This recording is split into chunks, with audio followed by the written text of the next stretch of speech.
Hi YouTube and welcome to Danielle's Denture Diaries. I am Danielle and this is actually the second time I'm doing this video because I accidentally cut the video the first time and I didn't mean to. So here we are. This video I will be reacting to an additional video from back at the beginning of my denture journey. In this part of my journey or process, I am 2 days after my E-Day. I'm very swollen and honestly kind of rambling, I'm not gonna lie. I can tell by the way I'm kind of cradling my head at one point or another that my butt was definitely getting kicked. So we will watch the video. It's a 20-minute long video, so this one will be a longer video because of course I'm probably going to make some pauses on my private denture entry, and I am going to add a little context or new perspective to what I was thinking at the time. So without further ado, let's go ahead and get into it. And I look a little rough. A lot of rough. Hello. Hi. Today is the second day after the full mouth extraction of 28 teeth. I am completely swollen.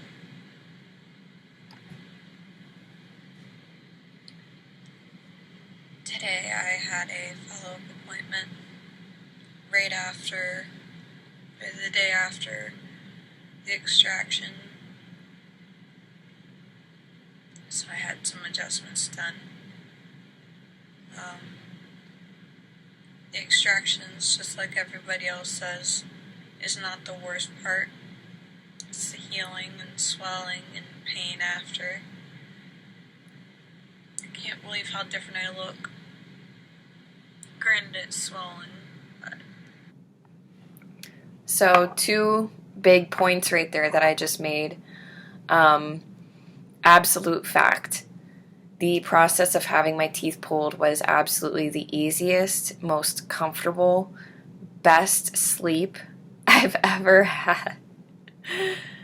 I ever had to that point in my life, I should say. Nowadays I sleep much better, but the process itself of taking the teeth out was made very, very easily. My surgeon had very wonderful bedside manner, and so did his assistant that initially got me into the chair, put the bracelets on me, and then strapped me down. She was very nice as well. It was definitely the healing process that was not only the most mental and emotionally consuming, but also it was just in general rough. Like it's definitely not meant for anyone with a weak will. So also I was going through a little bit of an emotional roller coaster with my face looking so different. I even got to a point where I thought my face would look like this long term, and it definitely didn't, but it did take me probably even like 2 months before my face really fully stopped swelling. So brace yourself for swelling. Lots of it. Still. Teeth are beautiful.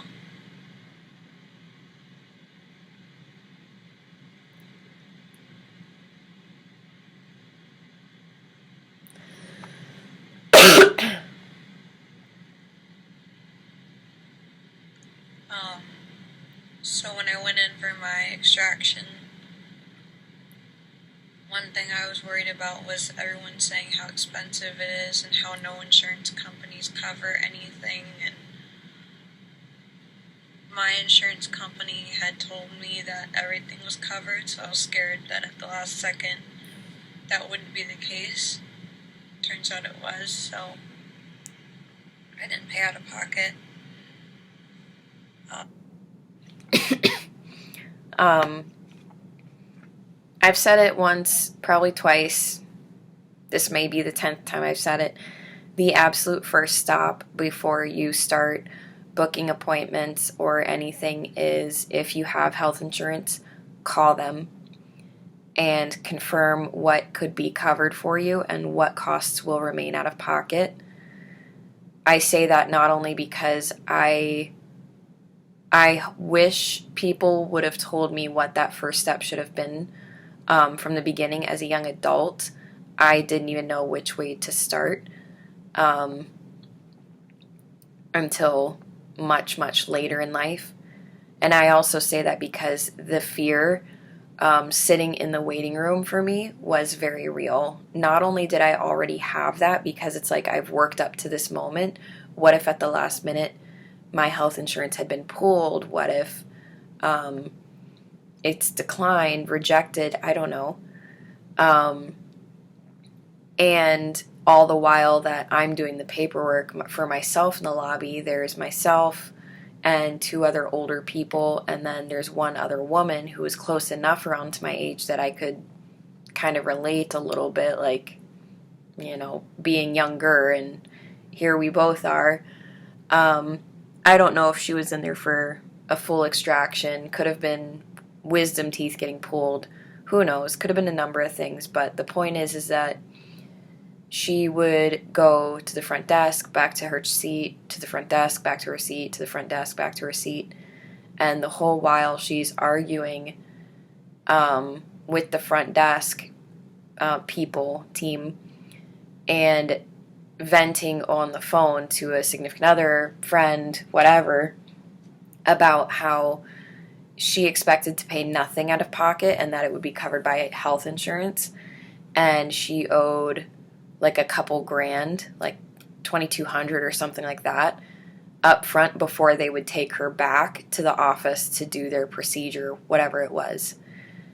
So the whole time that this debacle's going on and I'm trying to fill out my paperwork, I'm getting stressed, like, oh my God, is that going to be me now? At that point, they had already run my insurance. It was fine, looking back. But in the moment, I was just in my own head. But it was just kind of a wild thing to sit and hear everything word for word verbatim, because it's quiet in the lobby. There's no one else really there. But so punchline is, guys, please call your health insurance first if you have it. If not, maybe getting health insurance would be the next best stop, because then you could start shopping for insurances that would cover full extraction, partial extraction, full dentures, partial dentures, whatever it is that you're needing. But health insurance, regardless, is a really great first stop. Showed up, couldn't eat or drink for 6 hours before. My extraction was for 9 in the morning, which when you have a toddler, like I do, and you arrange your ride and everything around it, goes fast.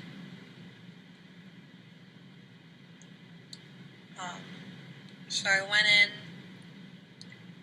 The assistant was very compassionate and kind of asked me, so what's the story? How did we get here? And the whole time she's putting these metal bracelets on me to monitor my vitals, and hooking up my finger for the heart rate monitor. The short version of my story is I was born with no enamel whatsoever. So by the time I was 8 or 9, my teeth were breaking and brittle. From there, it was all about preserving my teeth, so they were capped with plastic caps. I didn't have a whole lot of pain, except once in a while I would, brushing or eating something crunchy. I remember staying away from chips. And cereal was tedious for me to eat when I was younger. by the time I was in high school, my permanent crowns were being created because my face had fully matured. My gums never matured. To this day, they're still not mature. I laugh because I am not mature. Something else, if you want to play back a few seconds of that denture diary entry, notice that I am pausing, take a deep breath, I clench, I swallow, and then I keep talking. I still do that to this day somewhat. A lot of people talk about how that's a very common practice in the beginning because you're over salivating and you've got a lot of different things kind of going on there. But that is exactly the case then. And to this day, it's been a little over a year now. It's been a year and a few months. I still catch myself doing that sometimes. Case in point. But yeah, just wanted to point that out because that's another very normal thing that people end up doing, at least immediately after starting to wear their dentures, is taking a deep breath, pause, they clench, and then they swallow, and then they release and continue talking. So be ready to be very patient with yourself when it comes to talking because you may talk a little bit slower. Speaking of mature. Yeah, right. So, I got all porcelain crowns. Something that's not taken into account, or I don't think it was, is that underneath crowns, your teeth are protected from external weathering, but you cannot stop the biological factor that you are still older. You eat and drink and it goes into your body and it affects I'm rambling. Everything, including your teeth, just like anything else. Just as much as it affects your hair falling out. You know, if you don't have a good diet, Yeah. you don't take care of yourself, you can wear a hat over your hair all you like. It's not going to stop your hair from falling out. That's a good point. So, Smart. going into that final reconstructional surgery appointment for my porcelains, I even asked my dentist about, will my teeth still rot and decay at a rapid rate as they had been? And he said yes. So I asked them, just pull them all out, why are we saving them? And he said that's a lot of trauma to put on a 17, 18-year-old. As an adult, I look back and I understand. My condition is rare. Treatment is not something that had been thought of really for somebody in my situation. So they did the best they could. And there was no timeline at how much quicker my teeth would decay without that protection of natural enamel. 27 was my magic number. By 27, the teeth underneath my porcelain crowns were so fragile that brushing my teeth was painful. I could feel just a little bit of the bristle hitting. Bumping my face into a cart at work when I worked retail broke this tooth completely to the gum.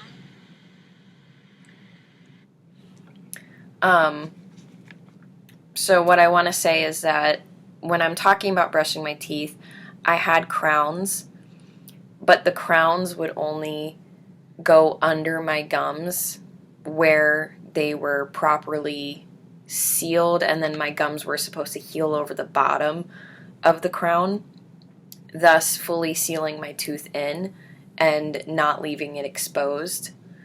While my crowns didn't always go under the gum line, sometimes they were just a little bit above. So now you have this kind of open gap where my real tooth is exposed, and out of all those bristles on a toothbrush, if only a few of them hit just right and grind across my completely vulnerable tooth and nerve, it was enough to make me cry. So it became a weighted decision. Do I take the chance and brush my teeth because I know it's the right thing to do? Or do I save myself the pain because, well, in my depressed state, it wasn't worth it anyway? So. And by luck, I was able to make that broken tooth and crown stick for looks, but it could not bite because it could come out no problem. Matter of fact, I would spit it out while talking. I talk for a living. So it was very sad and very heartbreaking to be limited not only in my confidence personally, but to be limited professionally while always being sad that I couldn't take a picture with my son smiling. So, the deciding factor was that I couldn't brush my teeth with my son. I know how important dental hygiene is, personally, because of my own story. So having him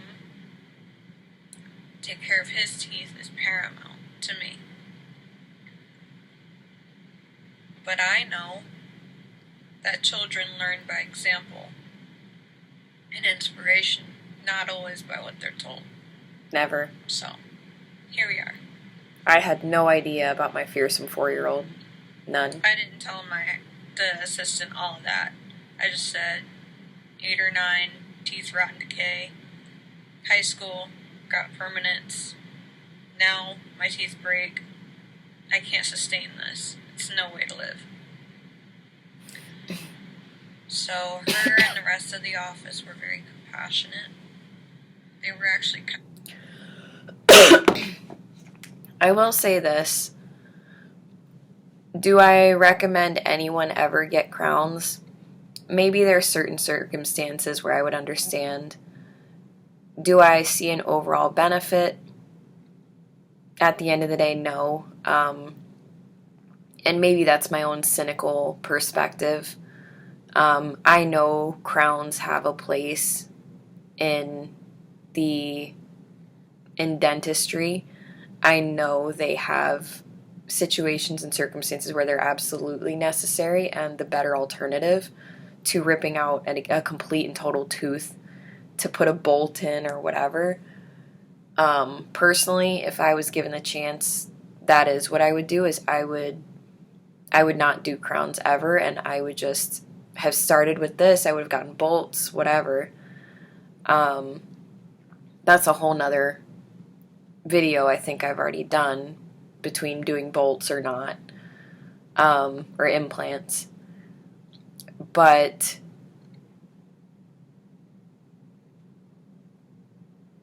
yeah, I lost my train of thought, to be honest.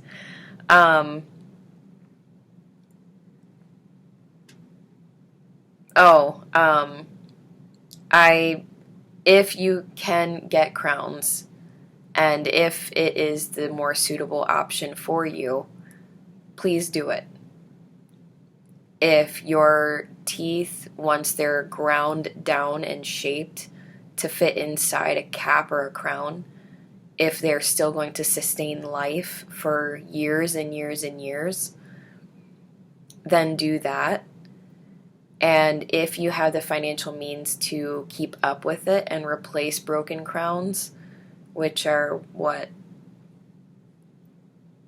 $1,000, $800 each per tooth. If you have that money, do it. just like I would say for any other procedures, cosmetic or otherwise, if you know you need it, if you know it's going to help you in your quality of life and you can afford it, go do it. So never is my story intended to knock veneers or crowns or caps, but just keep in mind that what works for one person isn't going to work for everybody. Kind of sad that someone 27 years young would have to have full facial extraction and dentures. The people caring for me were sad. The assistant in particular had 2 daughters, one a little older, one a little younger than me, and that broke her heart to see someone so close to her own children's age have to go through this. As the patient, I was grateful for the empathy and compassion and the understanding that this was not my fault. I couldn't have stopped it. And I held on as long as I could. I also expressed gratitude. I'm well aware that from the outside looking in, this looks very sad. I'm well aware that this is not ideal to have to put dentures in a 27-year-old's face. But I needed this so badly. I am now talking and smiling without trying to control teeth from falling out or falling apart. I'm not hiding these side teeth anymore. I don't have molars or wisdom teeth in the back that are exposed because crowns have gone missing, or there was a tooth that was missed in the back here that never ruptured. Never broke skin. So yesterday I had to tell them, I was like, I'm pretty sure there's a tooth back here still trying to break through, and it never did. The surgeon looked and he said, yep, it's another one. I apologize for my hair and my face.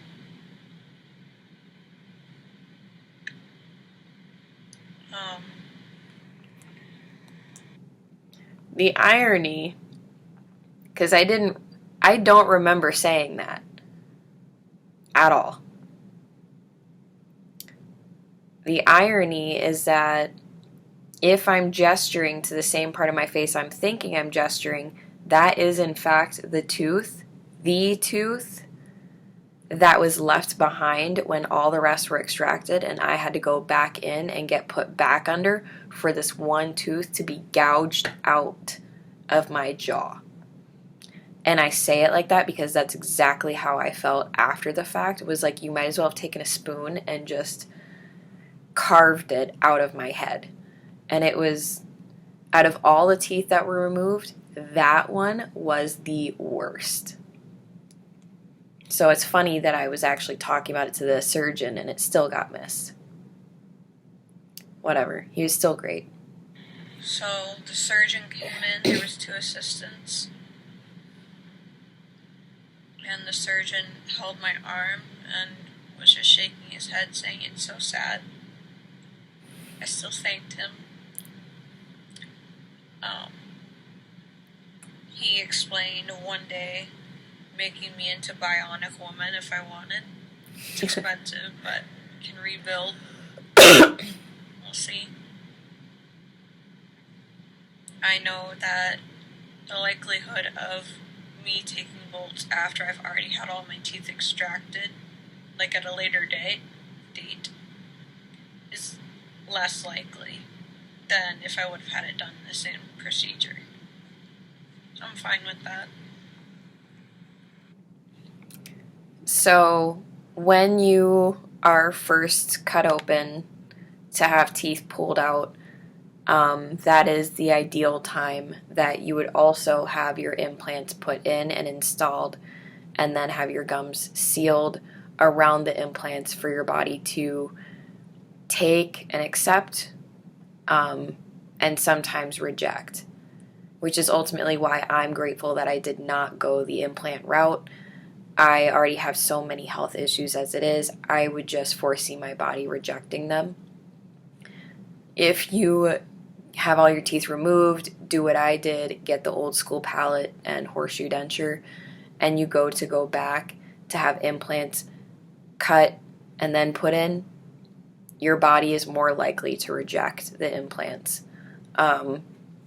If you have not looked into the statistics, the odds, the risks of implants being rejected, I highly recommend you look into that and do your own research and ask your surgeon and dentist about it. I know the pros and cons of having implants, but I do also want you to be aware. I want you to make a safe and sound decision, knowing full well and aware what you're getting yourself into. So that's what I was talking about. 1 second, we're sitting there talking about the one girl that had gone missing, and the boyfriend may have killed her, hurt her, no one knows. Turns out she's 22 years old. We were like, that's wild. And then I could feel my whole face get heavy from top to bottom. And I counted 4, 3, 2, and I was asleep. That fast. As after they put the IV in, I was fully sedated. I vaguely remember someone touching or grabbing my bottom jaw. Nothing else. No shots, no pain. I was asleep for all of it. Completely asleep. A fear with sedation that I saw and became fearful of for myself was that some people that are sedated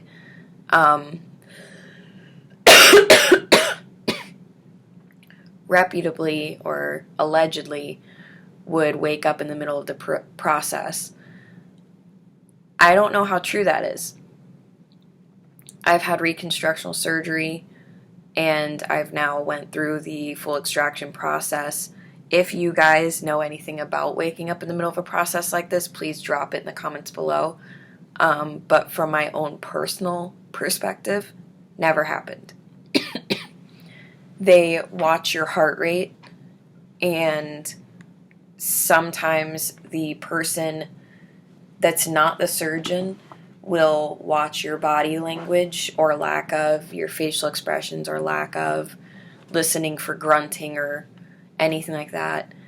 And that is when they know you're either coming to or your body is starting to wear off whatever they've put in and they need to add more or amp it up. Which was the case for me. Once I got out of surgery, and I'm probably going to talk about it again, they had ramped up my IV to the maximum dose before it would have been toxic for my body, because I have a fast metabolism, so I go through IV sedation very quickly. Novocaine, I go through it very quickly. So chances are I would have woken up, but they did a well enough job. My dentist that did my reconstructional surgery did a well enough job of always monitoring me that in my reconstruction surgery process, there was a few times I felt things and I saw things, but mostly not. That was also over years and years and years of surgeries. This one, I was knocked completely under. Someone had grabbed my jaw and kind of like moved it, and that was it. I was dead asleep after that. I was already asleep, but I felt that, and then I was done. When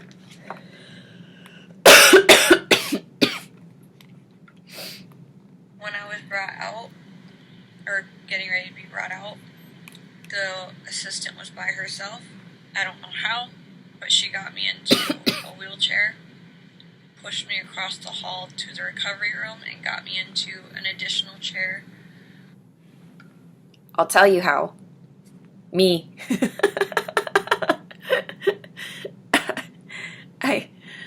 I swore that this woman, I have pictures of the surgery room and everything. I swore that this little older woman, who is maybe like up to my eyes height, older, I swore this woman had picked me up like a baby, pulled me back, and dropped me into this wheelchair to wheel me across. No, no, no. I was so out of it when I woke up. She tried 3 or 4 times to wake me up. I would do that like half awake. Yeah, I'm awake. I'm waking up. I'm getting up. Nothing. So she'd leave. She'd come back again. Same thing. She would leave. Come back again.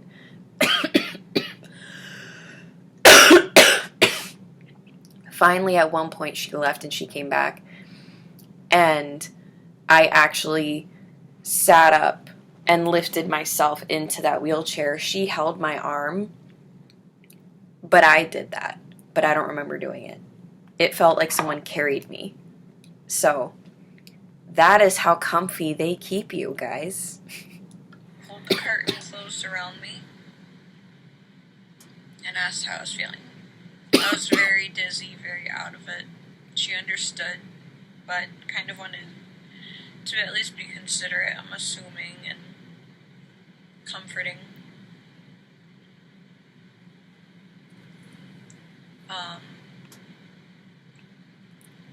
By then I was starting to feel pain. A lot of pain. I was pushing back on the chair. I was whimpering. And she gave me a small packet of Advil. Sorry. Like this.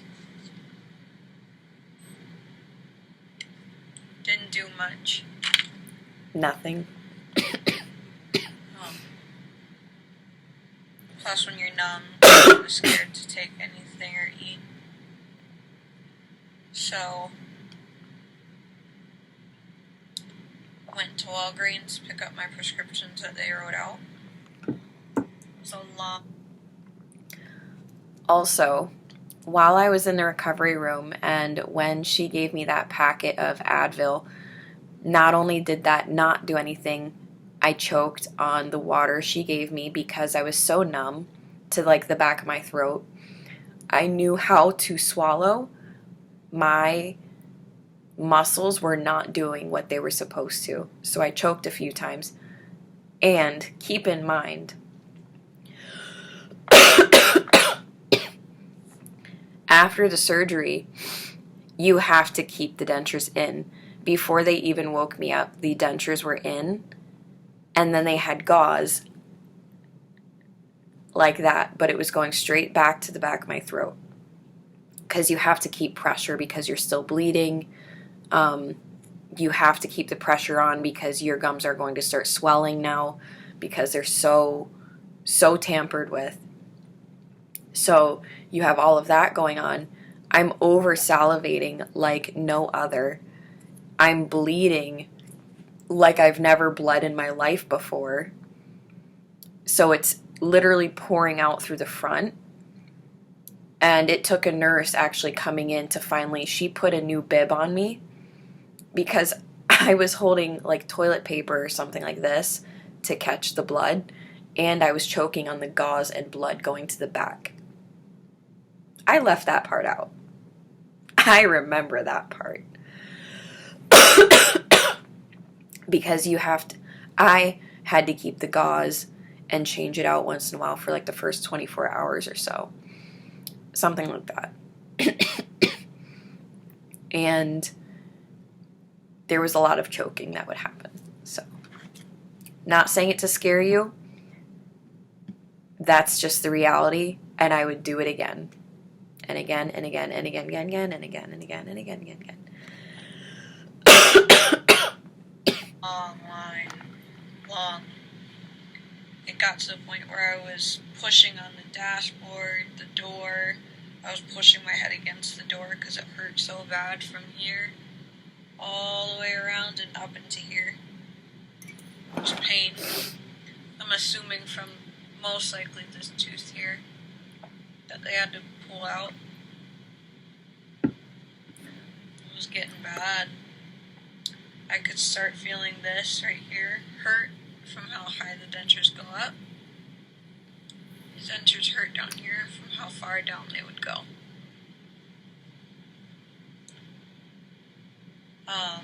They said my prescription, by the time we got through the drive-through line, it would be ready in 20 minutes.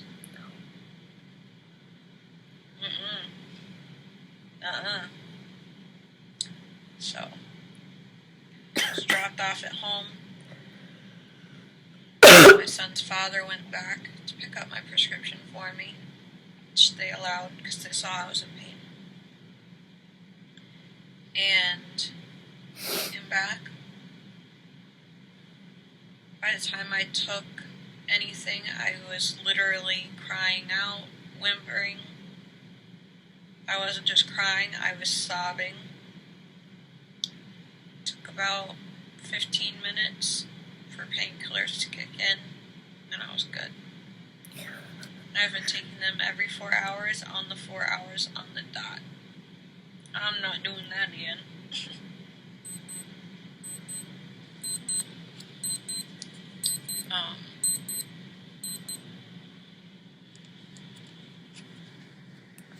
On behalf of everybody, what is wrong with your watch and why do I still have it? Why? Just why? Okay, sorry. The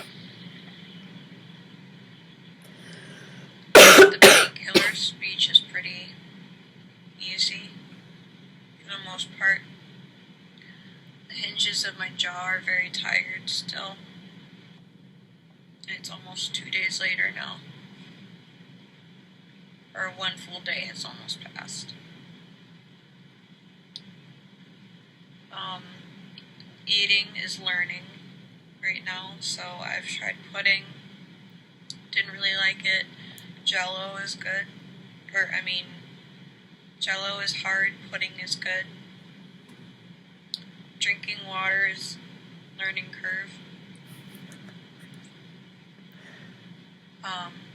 My bottom denture fits very tight, whereas my top is very loose. So right now I have adhesive in, and that was after my dentist gave me the okay to use it. Otherwise, I was just not really talking. I was sore anyway.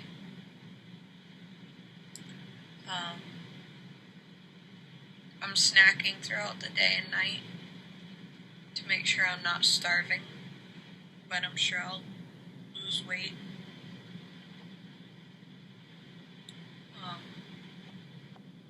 Mostly just about comfort right now. I've been staying in bed most of the time. With the painkillers I'm on, I get very dizzy and very tired. So I'll get up, take my painkiller, walk around quick to do what I have to do, and I lay back down.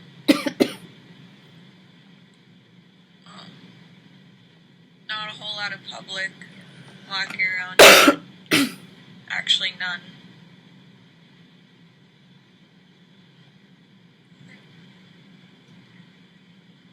I love my teeth.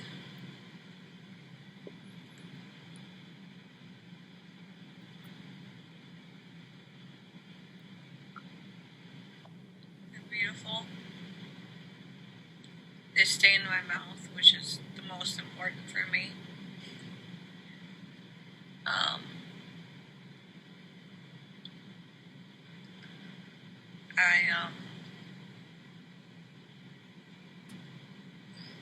I'm happy I did it.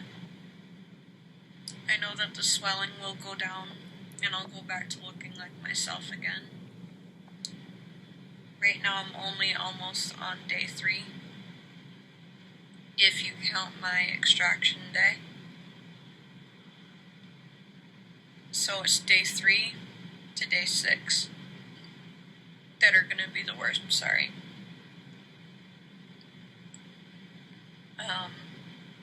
So I'm already kind of anticipating it. It's when the swelling should be at its worst. Pain will be at its worst. Is in that first week. Now for me, I have stitches throughout. Not going to show you myself because I have to move very quickly when I take my dentures out and I clean or rinse to get the biofilm off. And for healing, I have to put them back in to make sure they're not stuck out of my mouth. Because right now they're acting as a band-aid.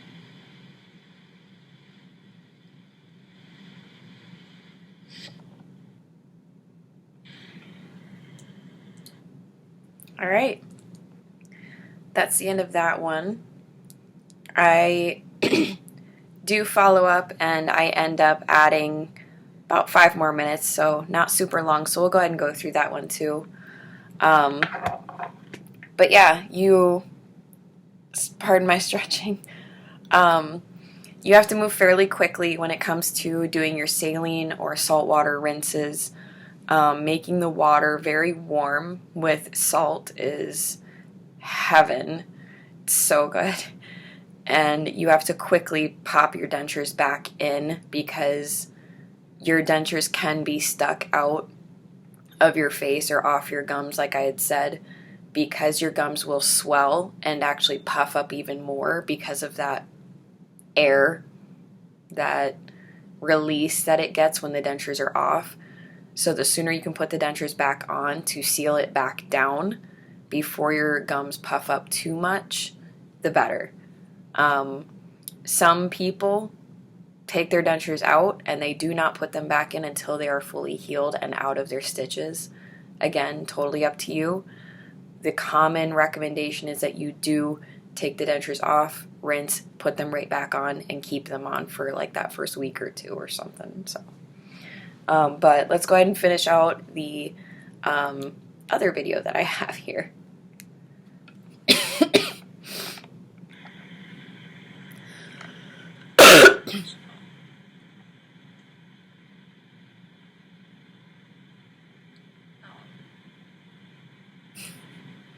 I'm not sure what I'm recording. I'm just out of it. It's really all my thoughts for now, what I'm going through. Just trying to stay comfortable, see what I have energy for.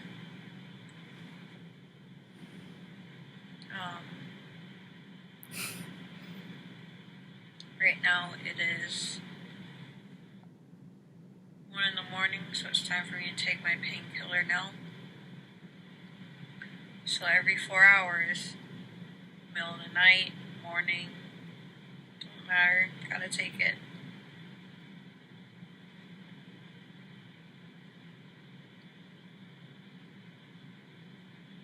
So what I'm gonna do is I'm gonna take that once I feel it start to kick in, and I know when it's kicking in, it's very strong.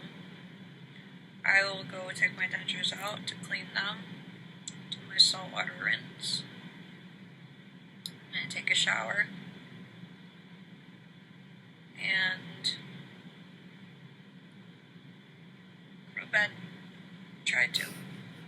Probably with ice.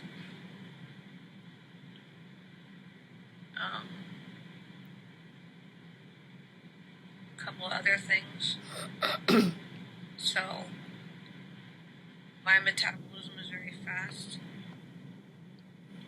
I'm a very small person. I weigh 115 pounds. They gave me the most lidocaine that they could give before it would become toxic, because my metabolism burns through it very quickly. So that was a fun fact when I got out of surgery.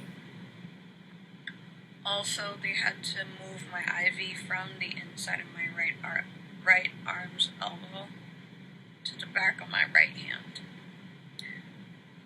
I was so out of it when she was explaining this that I don't remember why. I just remember her saying we had to move it. Could have been that my vein collapsed. I don't remember. Who knows? But I was asleep for the whole thing. So if she wouldn't have told me, I wouldn't have known.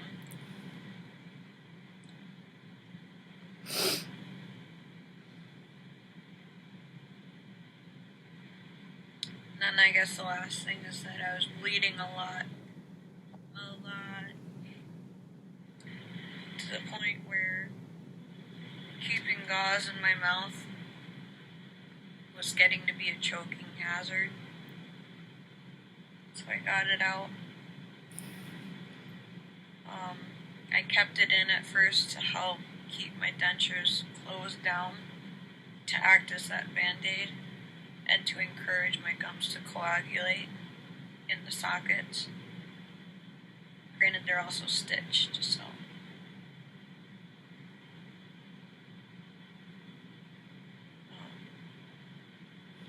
But I was still bleeding a lot. I ended up leaning over a trash can to let the blood come out. No spitting, just let it go. I slept with a towel on my pillow and paper towels folded up under my mouth. So, just make do with what you got. Deal with it as you go, step by step. So, that's all I got right now. My jaw's starting to hurt again. So.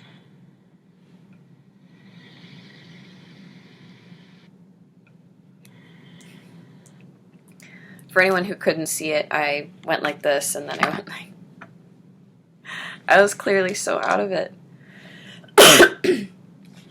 But, yeah, so that was the whole process. Can't say for certain that I remember really anything. I'm kind of glad that I did record, because I did not remember any of that really. I did take some photos. So that's me in the recovery room with gauze in my mouth, and I'm like this. I'm probably actually trying to physically hold the gauze in my mouth.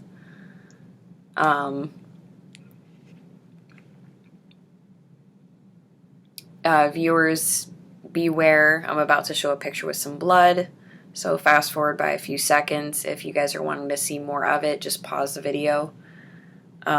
Maybe you'll see it, maybe not.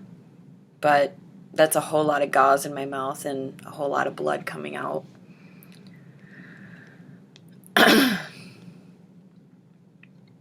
I'm trying to find the pictures. I know I took pictures. I just saw them of the wrist wraps that I had to have on my arms. Maybe I saw them yesterday, but